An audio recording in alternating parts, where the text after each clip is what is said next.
संज्ञा। आप तो जानते ही हैं कि वर्णमाला के अक्षरों को जब सार्थक रूप से आपस में मिलाया जाता है तो शब्द बनते हैं। यानी हर भाषा सार्थक शब्दों से बनती है। सार्थक शब्द यानी जिसका कोई अर्थ हो। जैसे आपने वर्णमाला से एक अक्षर आ लिया और उसे दूसरे अक्षर म से मिला दिया तो वो शब्द बना आम। ये एक फल है। लेकिन अगर आप इन्हीं अक्षरों को माँ आ के रूप में रखें तो इसका कोई अर्थ नहीं निकलता।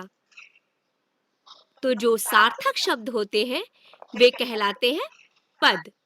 हिंदी व्याकरण में पदों के 5 मूल प्रकार होते हैं: संज्ञा, सर्वनाम, विशेषण, क्रिया, क्रिया विशेषण।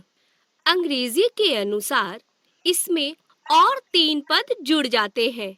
वे हैं संबंध बोधक अव्यय, समुच्चय बोधक अव्यय, विस्मयादि बोधक अव्यय।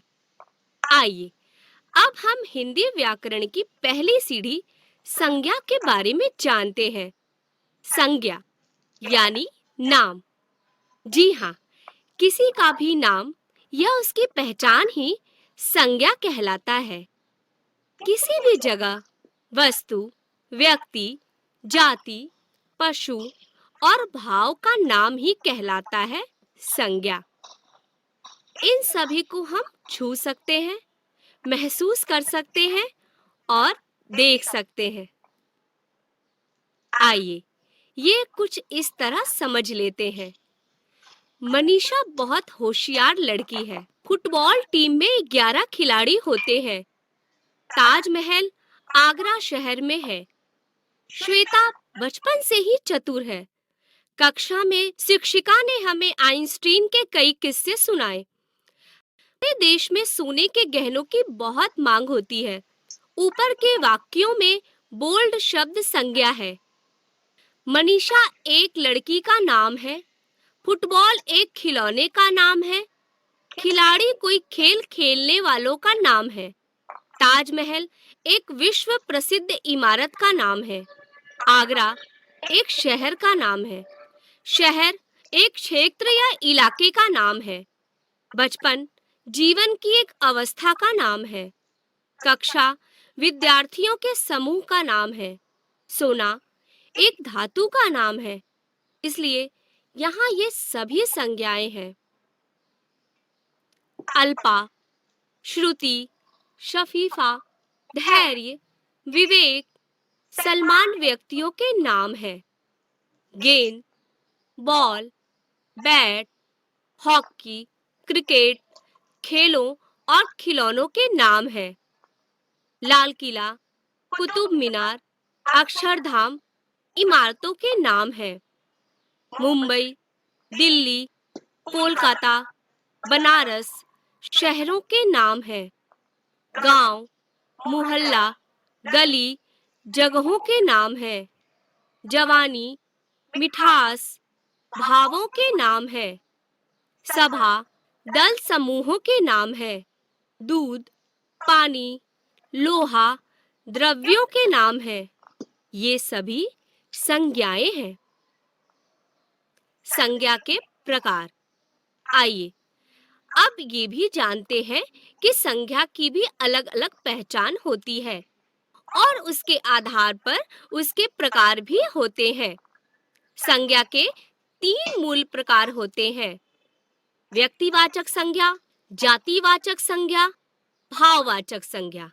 लेकिन अंग्रेजी व्याकरण के प्रभाव के कारण संज्ञा के 2 और प्रकार भी इसमें जुड़ गए हैं: समूहवाचक संज्ञा, द्रव्यवाचक संज्ञा। आइए अब हम संज्ञा के सभी प्रकारों के बारे में विस्तार से जानते हैं। अणि